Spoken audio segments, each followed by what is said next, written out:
ಬುಕ್ಕಾಪಟ್ಟಣ ಕೆರೆ ಕೋಡಿ ಹಳ್ಳದ ಸೇತುವೆ ಬಳಿಯ ತೋಟಕ್ಕೆ ಕೊಬ್ಬರಿ ಚಿಪ್ಪು ತುಂಬಿದ ಲಾರಿಯೊಂದು ಬಿದ್ದಿರುವ ದುರಂತ ನಡೆದಿದೆ.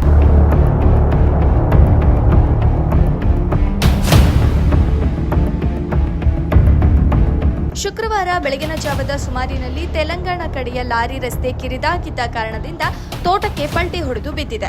ಅದೃಷ್ಟವಶಾತ್ ಚಾಲಕ ಪ್ರಾಣಾಪಾಯದಿಂದ ಪಾರಾಗಿದ್ದಾನೆ.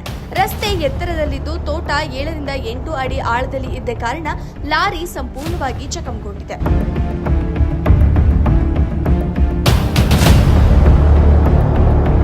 ಬುಕ್ಕಾಪಟ್ಟಣ ಹುಯಿಲ್ದೊರೆ ಹಾಗೂ ಹೊನ್ನೇನಹಳ್ಳಿ ಗ್ರಾಮ ಠಾಣೆಯಲ್ಲಿ ರಸ್ತೆ ಅಭಿವೃದ್ಧಿ ಕಾಮಗಾರಿ ಭೂಸ್ವಾಧೀನ ಪ್ರಕ್ರಿಯೆ ನಡೆದು 6 ರಿಂದ 7 ವರ್ಷಗಳು ಉರುಳಿದ್ದರೂ ಭೂಮಿ ಕಳೆದುಕೊಂಡವರಿಗೆ ಪರಿಹಾರ ಮೊತ್ತ ನೀಡದೇ ಇರುವ ಕಾರಣದಿಂದ ಅಲ್ಲಿನ ಕಾಮಗಾರಿ ಸ್ಥಗಿತಗೊಂಡಿದೆ. ಭೂ ಪರಿಹಾರ ಮೊತ್ತ ಕೇಂದ್ರ ಸರ್ಕಾರ ಬಿಡುಗಡೆ ಮಾಡಿದ್ದರೂ ಭೂಮಿ ಕಳೆದುಕೊಂಡವರಿಗೆ ನಯಾ ಪೈಸೆ ಪರಿಹಾರ ನೀಡಿಲ್ಲದಿರುವುದು ಇಷ್ಟೆಲ್ಲ ಅವಾಂತರಗಳಿಗೆ ಮೂಲ ಕಾರಣವಾಗಿದೆ.